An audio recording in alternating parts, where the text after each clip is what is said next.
Purpose-driven leaders always create what we most needed in our lives.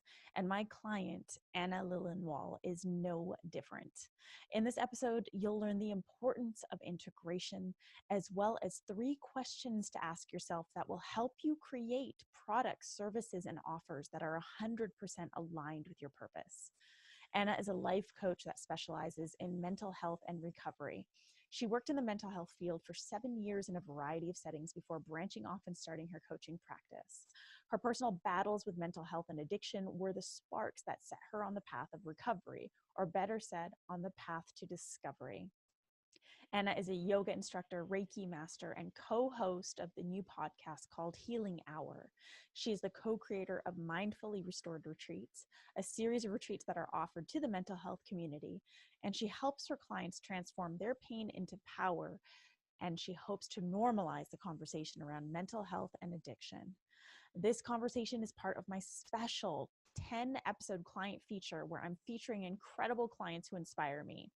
If you're interested in working with me, a great place to start would be my Unleashed and Unapologetic training, which is the same training that Anna is in.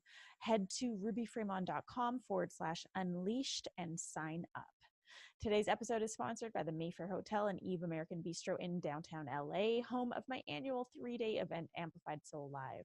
The 2019 event takes place in February. For info and tickets, head to rubyfremon.com/ASL. Now it is time to continue this 10-episode client feature with Anna Liljenwall. I don't want to massacre that last name. It's Liljenwall.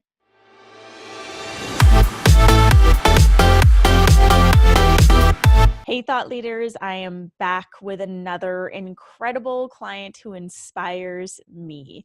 This special 10-episode client feature has been so insightful for me and super exciting just to be able to present my amazing clients to the world, because their missions are so important. And together I just feel like we can rise so much higher than we do as individuals. So Anna, thank you so much for being here. Thank you so much for having me. It's such an honor to be here. And Anna, something that was news to me is you just launched your own podcast called The Healing Hour. Yeah. So, we're doing a monthly podcast right now, and it's my friend Jimmy, who his platform was all about talking about grief.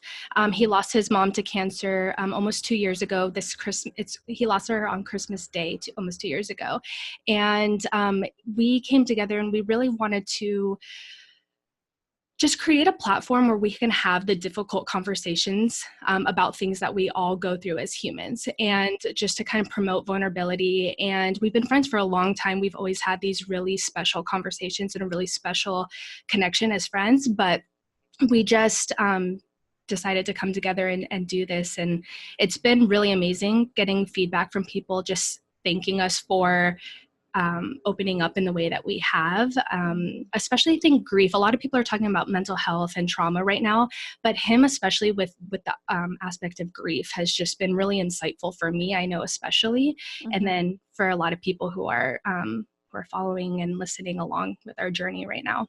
What an amazing branch to add to your current mission.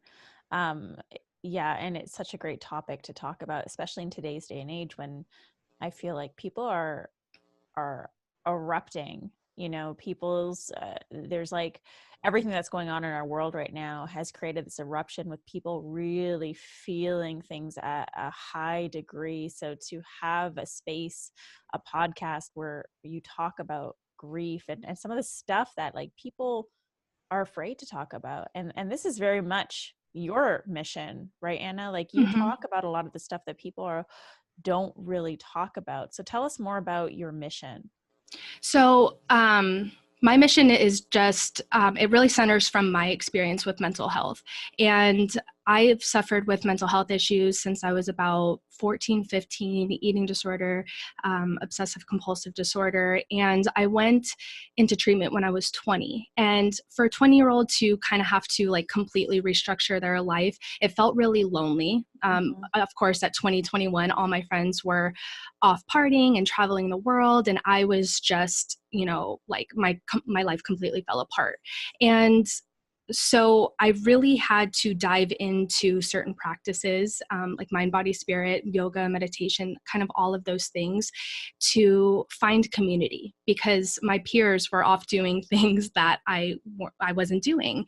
Mm-hmm. And so my mission really has been to normalize the conversation about mental health. All of us can relate to struggling in some way or know somebody who's struggling. And I just think it's really important to be vulnerable and transparent about these things that so many of us go through.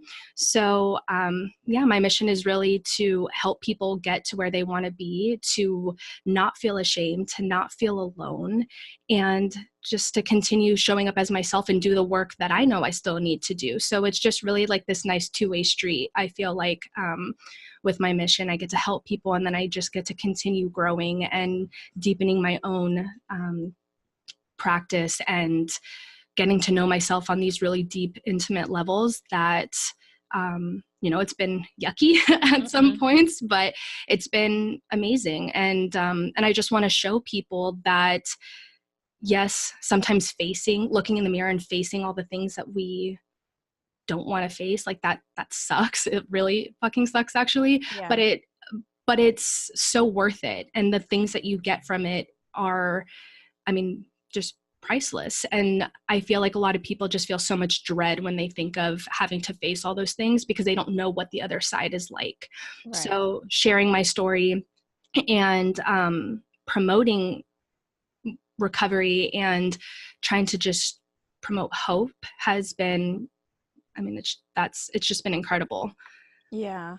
Oh, and it's such important work. Mental health is something that is talked about more now than it was before. But I love how you said normalizing the conversation, because I think that there's still so much shame and guilt around those conversations. Like, for someone to share, they feel that stigma and they feel that shame. And it's great that we have things like International Mental Health Day, where people can speak up, or Bell Let's Talk.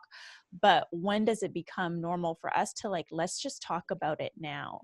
I have so many entrepreneurial friends who go through these things behind closed doors, and we talk about our anxiety. And I'm more public about mine for that reason. Is there's an absurd amount of people who are going through this alone.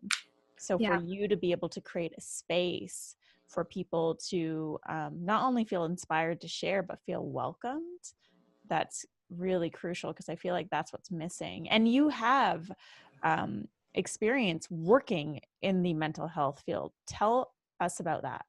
Yeah. So when I got out of treatment, part of my get well job, they always say get like a light, easy, get well job, and, go volunteer somewhere and light and easy and fun. And I started volunteering at a psychiatric hospital. Okay, because that's light and easy. Yeah. I honestly felt so pulled. Like I felt so drawn to the field. I knew immediately that I wanted to transform my experience into purpose. And I wanted to show people that it does get better. And so I was like, light and easy, nah, I'm good. And I started volunteering at the psychiatric hospital, and that was almost 8 years ago. And so the last 8 years, 7 years actually, I've been working in the mental health field, and I've worked in detox, residential, substance abuse, eating disorder, outpatient offices. And I've really, I've been in this like clinical world. I had plans to go for my master's and to be a therapist, and just to walk the paved path, right? The easy path. And I think that the clinical world really serves its purpose. But then in the last year,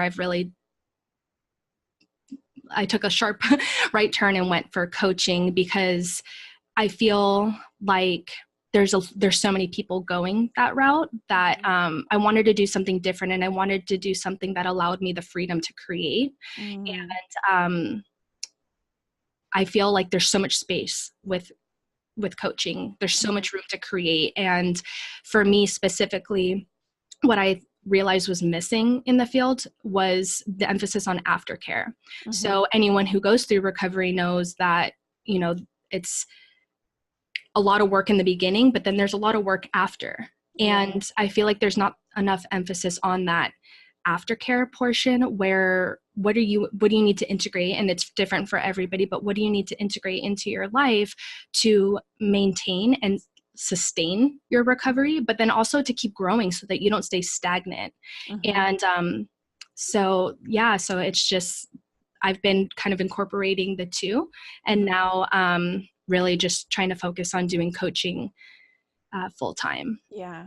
And I love that you focus on the integration piece, because that's something that, I mean, I've ranted on about in the personal development space. I think that there's a lot of people teaching a lot of tools, but not enough work is being done around integrating and actually pulling it into your being and like learning how to then live from this space. Mm-hmm. So I'm so happy to hear that you're doing this for people and that you're combining what you know in the mental health field and fusing it with coaching, which is very, very proactive. Now, you do some pretty incredible retreats, which I've been dying to talk to you about. They're called the Mindfully Restored Retreats, and Mm-hmm. these are retreats that you offer to the mental health community, which, I mean, I've never even heard of such a thing. Yeah. So when I was housebound for a year with agoraphobia before I went into treatment, and that was really the darkest moments of my life, but also very much the catalyst to recovery. And I started practicing yoga and meditation while I was housebound. And of course, this was me studying, ordering books on Amazon, trying to teach myself. And all those tools became so valuable to me in treatment, and then also in the integration process. And so what I wanted to create were retreats that are mental health friendly, because when I was really struggling and my anxiety was awful, and especially with OCD, and I was still struggling not to do compulsions and all that stuff, I didn't feel safe to walk into any kind of space. I couldn't walk in with my, PTSD kind of like all at the surface into a regular yoga studio, and because that person probably wasn't going to know how to hold that space for me. Yeah. And so I wanted to create these retreats. They're not all yoga based. A lot of them are just kind of focusing on nature, getting disconnected from our lives. And we just started them. I co-create these retreats with a friend of mine, and it's just come as you are. It's okay. Just remove the masks, and we're all there to support each other, and everybody's walking in with their stuff. And I wanted to make it accessible to the mental health community, because it was something that I really needed back, way back when. And I held myself back from going because I was too afraid of the judgment. I was like, what if I'm triggered and I'm stuck and I'm having, I'm having an episode, I guess, for lack of a better word. And what is this person going to do? How is she going to help me? And how am I going to express that to people? And I feel like everybody needs retreats, but I felt like somebody who's really suffering from mental health and addictions and all these things, and they're working to just keep bettering their lives. What better way to do that than to give them an opportunity to invite them to come out, away from society, get connected to a community of people that actually really understands them and what they go through. And be able to support them, because there's actually like the experience, and then there's the knowledge, and then there's the community aspect of it. So, I mean, we're really proud of it. I know I'm really proud of it. And I've just been trying to create trying to put myself back, in different stages of my life and in my recovery, and asking myself, like, well, what did I need? What would have really helped me then? And what is not being done now that I can do? Yeah. So, thought leaders, this is really, really key what Anna just mentioned. So, we often create what we most needed. And I'll repeat that. We often create what we most needed. A lot of people's purposes stem from their story. Your mess is your message. And Anna has created a vision, a purpose out of her story. So would you mind going through those questions again, like that process of going back and figuring out what you needed, and then that's how you created what you have now? So just repeat it. Yeah, Yeah. because those questions are great questions. Oh yeah. So I just really try to go back and think, what did I need? Mm-hmm. What is not being offered right now? How can I, and of course, how can I be of service to the community that I'm serving? But I feel like what makes me feel the most fulfilled in my work is being able to put myself in the shoes of the people that are where I used to be. Mm-hmm. Yeah. And I mean, not only is it a gift to others, but it also feels like such a gift to yourself because you're creating what it is that you most needed and you get to facilitate that for others, which is incredible. Um, Now, I know when we first met, um, you weren't feeling as free to Yeah. share your message. Mm-hmm. Um, to everyone listening, I just want to let you know how much I honor Anna in this moment for showing up the way she's showing up. Because, I mean, to think what a few months ago you weren't, I mean, I don't even know what the word would be. You can tell me, but you were feeling a certain way about sharing your message, which really held you back. So why don't you rewind and tell us what this journey of like bringing your purpose to light has been like? So I've known what I've wanted to do. I just didn't believe that I was capable of doing it. And I Mm, didn't believe in the validity of my own and my own validation of my experience. mm, So I kind of had, and I think we talked about this in in depth of, you know, well, I feel like maybe I need degrees for people to take me seriously, and mm, I need these things, and because I was coming from this, I was stepping out of the clinical world, and it's been really amazing to just, I mean, I think after the first time that we spoke, I just had this week of like, screw it. I'm just going to like follow the advice and I'm going to jump all in. And from there, I just feel like it's been this amazing, I don't want to say like snowball, but kind of like it's this snowball effect mm-hmm. um, of of having people feeling connected to people. I wasn't feeling connected to people before because I was really afraid to, I think it was, I could write things, but it was like speaking was Mm, very difficult for me. mm-hmm. And I guess for me, sometimes I have this disconnect of like writing something feels a little bit more anonymous and not so like I don't feel so seen. Yeah. But when I started really showing up, making videos, so it was like my face with my mission and my words, um, I was scared shitless. Mm-hmm. but but it's been so incredible. I've never felt more connected to who I am, to my mission, to my community, to not only the community that has helped me get to where I am, because it's really helped with that as well, but then the community of people that I'm serving, of course. So Mm-hmm. um, I don't really know how to put the experience of the last couple of months into words other than like this beautiful chaos, which sounds so like it sounds like a 2004 emo song. Yeah.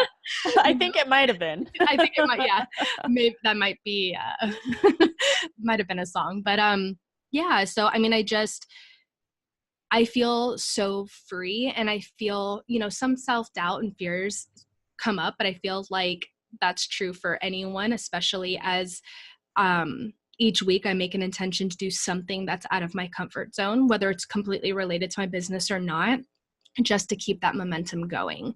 And I'm just blown away by how much has happened. Yeah. It's just, yeah, it's just been incredible. And I mean, yeah, I don't have words.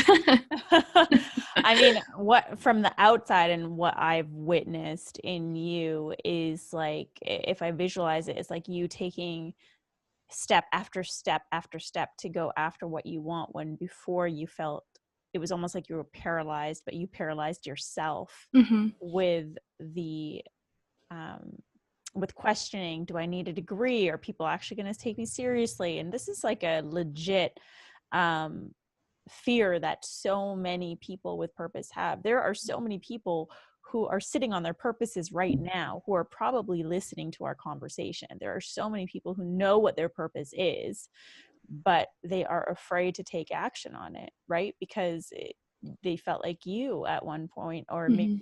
they feel scared of judgment. They feel scared of being seen as an imposter, of not knowing enough, of not being enough, of all this shit. So to those people, what can you say that you have learned through this experience of like really putting yourself out there and challenging yourself to be outside your comfort zone every single week? Like, what have you learned from this process? So much, but the first thing that comes to my mind, and I don't know if this will resonate with anybody, but it's been crucial for me, Mm. um, is that my brain at least tends to do very black and white thinking. Like it's either going to be perfect or it's going to be disaster. And so part of that feeling paralyzed was I'm afraid to step into this new chapter or this new role because it's either going to be perfect or it's going to be awful and I'm not going to be successful. And it's like this just super black and white thinking. Mm-hmm. And what I realized is that it often, most of the time, it falls somewhere in between. And in that gray area is where the magic happens, because if it was perfect, I wouldn't keep learning more. I wouldn't strive to get better. I wouldn't have kind of feedback. I need to fall somewhere in the middle. And that's often where we fall.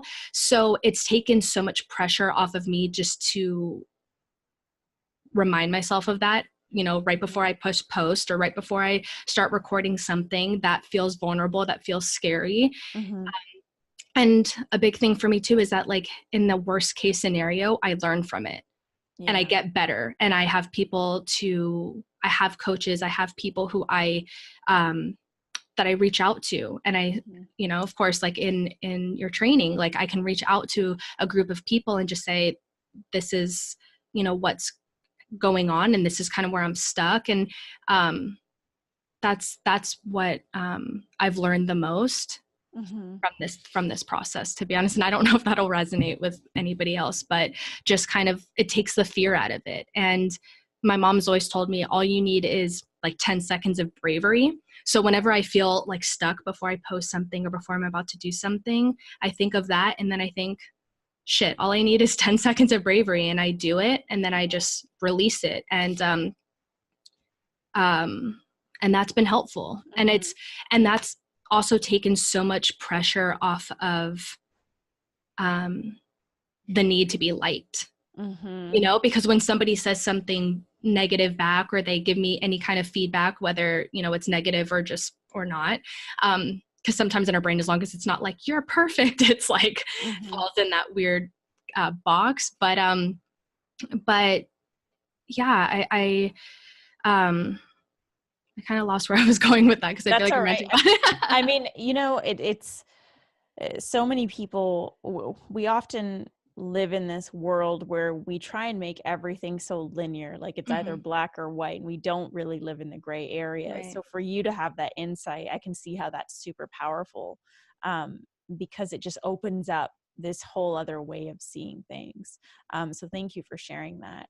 Yeah. For those who are still hesitating to press record or to press enter on the post, or to take that little piece of action that's going to put themselves and their message out there, what do you have to say to them?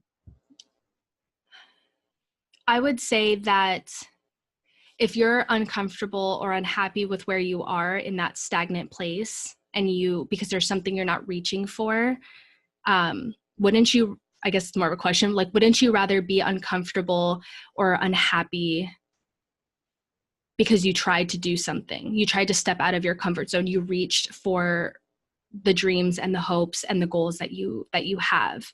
Mm-hmm. Um, and that's something that has been super powerful to me. It's like, if I'm going to be uncomfortable, like at least let it be fucking worth it. Like at least let it be because I'm doing something to get closer to my goal.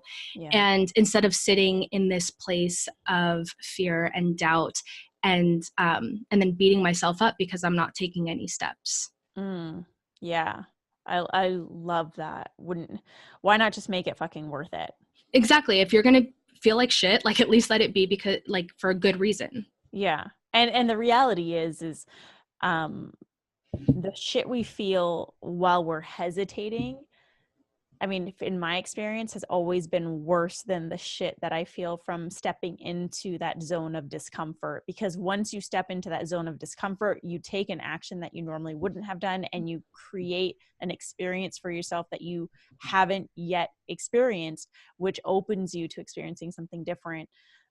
So it's super powerful to do that. And I love, again, like, I think this should be a challenge for all our listeners, like you said earlier, doing something that takes you out of your comfort zone every single week. Like, how powerful is that if you just committed to doing that every week from this point forward?